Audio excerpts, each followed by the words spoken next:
ಎಲ್ರಿಗೂ ನಮಸ್ಕಾರ. ನಾನಿವತ್ತೊಂದು ಸಿಂಪಲ್ ಆದಂಥ ಸೈಡ್ ಡಿಶ್ ರೆಸಿಪಿಯನ್ನು ನಿಮ್ಮೊಂದಿಗೆ ಶೇರ್ ಮಾಡ್ಕೊತಾ ಇದ್ದೀನಿ. ಕ್ಯಾಪ್ಸಿಕಮ್ ಮತ್ತು ಆಲೂಗಡ್ಡೆಯನ್ನು ಉಪಯೋಗಿಸಿ ಸಿಂಪಲ್ಲಾಗಿ ಹೇಗೆ ಮಾಡ್ಕೋಬೋದು ಅಂತ ನಾನು ನಿಮಗೆ ತೋರಿಸ್ಕೊಡ್ತೀನಿ. ಹೇಗೆ ಮಾಡೋದು ಅಂತ ನೋಡೋಣ ಬನ್ನಿ. ಮೊದಲಿಗೆ ನಾನಿಲ್ಲಿ ಆಲೂಗಡ್ಡೆಯನ್ನು ಬೇಯಿಸಿಟ್ಕೊಂಡಿದ್ದೆ. ಅದನ್ನೆಲ್ಲ ಸಿಪ್ಪೆ ಎಲ್ಲ ಸುಲಿಕೊಂಡು ಪುಡಿ ಮಾಡಿಟ್ಕೊತೀನಿ. ಕಡಿಮೆ ಸಾಮಗ್ರಿಯನ್ನು ಉಪಯೋಗಿಸ್ಕೊಂಡು ಸಿಂಪಲ್ಲಾಗೆ ಮಾಡ್ಕೋಬೋದು. ಆಲೂಗಡ್ಡೆ ಒಂದನ್ನು ಬೇಯಿಸಿಟ್ಕೊಂಡ್ರೆ ಬೇಗನೆ ಆಗುತ್ತೆ. ನೋಡಿ, ಈಗ ದೊಣ್ಣೆ ಮೆಣಸಿನ್ಕಾಯಿ ತೊಗೊಂಡಿದ್ದೀನಿ.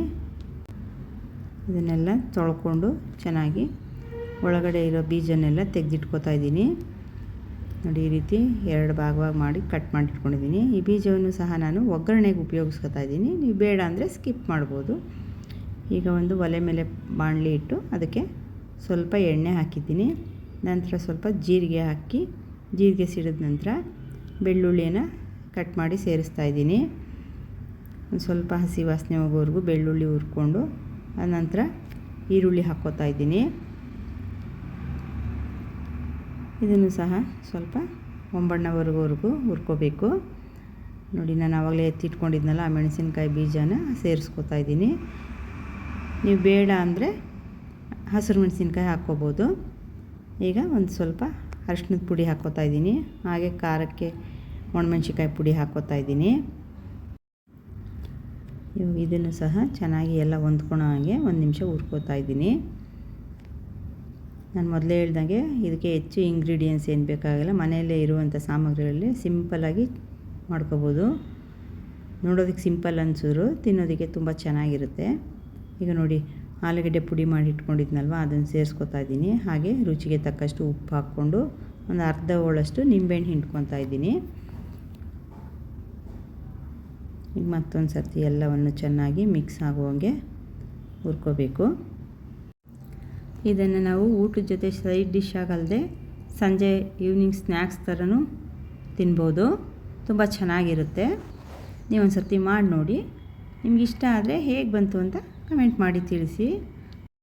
ಈಗ ನೋಡಿ, ಪಲ್ಯ ರೆಡಿಯಾಗಿದೆ. ಕೊನೆಯದಾಗಿ ಇದಕ್ಕೆ ನಾನು ಸ್ವಲ್ಪ ಕೊತ್ತಂಬರಿ ಸೊಪ್ಪನ್ನು ಸೇರಿಸ್ತಾ ಇದ್ದೀನಿ. ಕೊತ್ತಂಬರಿ ಸೊಪ್ಪು ಹಾಕಿದ್ಮೇಲೆ ಒಂದು ಸರ್ತಿ ಚೆನ್ನಾಗಿ ಮಿಕ್ಸ್ ಮಾಡಿಕೊಂಡು ಇದನ್ನು ತಣ್ಣಗಾಗೋದಕ್ಕೆ ಬಿಡಬೇಕು. ನೋಡಿ, ಈಗ ಪಲ್ಯ ತಣ್ಣಗಾಗಿದೆ. ಇದನ್ನೆಲ್ಲ ನಾನಿವಾಗ ಮೊದಲೇ ಕಟ್ ಮಾಡಿ ಇಟ್ಕೊಂಡಿದ್ನಲ್ವ ಮೆಣಸಿನ್ಕಾಯಿ ಎಲ್ಲ ತುಂಬಿಸ್ಕೊತಾ ಇದ್ದೀನಿ. ಈ ರೀತಿ ಎಲ್ಲ ಪ್ರತಿಯೊಂದು ಮೆಣಸಿನ್ಕಾಯಿಗೂ ಪಲ್ಯನ ಈ ರೀತಿ ತುಂಬಿ ರೆಡಿ ಮಾಡಿ ಇಟ್ಕೊತೀನಿ. ಯಾರೆಲ್ಲ ನನ್ನ ಚಾನಲ್ನ ನೋಡ್ತಾ ಇದ್ದೀರಾ ಅವರೆಲ್ಲ ನನ್ನ ಚಾನಲ್ನ ಸಬ್ಸ್ಕ್ರೈಬ್ ಮಾಡಿ ಅಂತ ಕೇಳ್ಕೊತೀನಿ. ಹಾಗೆ ನಿಮ್ಮ ಅನಿಸಿಕೆ ಅಭಿಪ್ರಾಯನ ಕಮೆಂಟ್ ಮಾಡಿ ತಿಳಿಸಿ. ನನ್ನ ಚಾನಲ್ನಲ್ಲಿ ಬರೋ ರೆಸಿಪಿಗಳಾಗಲಿ ಬೇರೆ ಮಾಹಿತಿಗಳಾಗಲಿ ನಿಮಗೆ ಇಷ್ಟ ಆದರೆ ಒಂದು ಲೈಕ್ ಮಾಡಿ. ಈಗ ನೋಡಿ, ಎಲ್ಲ ರೆಡಿ ಮಾಡಿ ಇಟ್ಕೊಂಡಿದ್ದಾಯಿತು. ಈಗ ಒಲೆ ಮೇಲೆ ಮತ್ತೆ ಒಂದು ಬಾಣಲಿ ಇಟ್ಟು ಅದಕ್ಕೆ ಸ್ವಲ್ಪ ಎಣ್ಣೆ ಹಾಕ್ಕೊಳ್ತಾ ಇದ್ದೀನಿ. ಎಣ್ಣೆ ಬಿಸಿ ಆದಂದರೆ ಎಲ್ಲವನ್ನು ಈ ರೀತಿ ಜೋಡಿಸಿಟ್ಕೊಂಡು ಮುಚ್ಚಳ ಮುಚ್ಚಿ ಹಬೆಯಲ್ಲಿ ಚೆನ್ನಾಗಿ ಎಲ್ಲ ಕಡೆಯೂ ಬೇಯೋ ಹಾಗೆ ಬೇಯಿಸ್ಕೋಬೇಕು. ನೋಡಿ, ಈಗ ಒಂದು ಸೈಡ್ ಬೇಯ್ದಿದೆ. ಇವಾಗ ಈ ರೀತಿ ಒಂದೊಂದನ್ನೇ ಈ ರೀತಿ ತಿರುವಾಕಿ ಇನ್ನೊಂದು ಸೈಡ್ ಬೇಯಿಸ್ಕೋತಾ ಇದ್ದೀನಿ. ನಿಧಾನವಾಗಿ ಆದಷ್ಟು ಮಗ್ಚಾಕ್ಕೊಂಡು ಎಲ್ಲ ಕಡೆಯೂ ಚೆನ್ನಾಗಿ ಬೇಯಿಸ್ಕೊಳ್ಳಿ. ನೋಡಿದ್ರಲ್ವ ಸಿಂಪಲ್ಲಾಗಿ ಯಾವ ರೀತಿ ಮಾಡ್ಕೊಳೋದು ಅಂತ. ಈ ರೆಸಿಪಿ ನಿಮ್ಗೆ ಇಷ್ಟ ಆಯಿತು ಅಂದ್ಕೋತೀನಿ. ಇಷ್ಟ ಆದರೆ ದಯವಿಟ್ಟು ಒಂದು ಲೈಕ್ ಮಾಡಿ. ಹಾಗೆ ನನ್ನ ಚಾನಲ್ನ ಸಬ್ಸ್ಕ್ರೈಬ್ ಮಾಡಿ. ನಿಮ್ಮ ಅನಿಸಿಕೆ ಅಭಿಪ್ರಾಯ ಏನೇ ಇದ್ದರೂ ಕಮೆಂಟ್ ಮಾಡಿ ತಿಳಿಸಿ. ನೀವೊಮ್ಮೆ ಮರಿದಿರ ತಪ್ಪದೆ ನಿಮ್ಮ ಮನೇಲಿ ಒಂದ್ಸತಿ ಟ್ರೈ ಮಾಡಿ ಅಂತ ಹೇಳ್ತಾ ಇವತ್ತಿನ ಈ ವಿಡಿಯೋನ ಇಲ್ಲಿಗೆ ಮುಗಿಸ್ತಾ ಇದ್ದೀನಿ. ಮುಂದಿನ ವಿಡಿಯೋಲಿ ನಿಮಗೆ ಮತ್ತೆ ಭೇಟಿ ಆಗ್ತೀನಿ.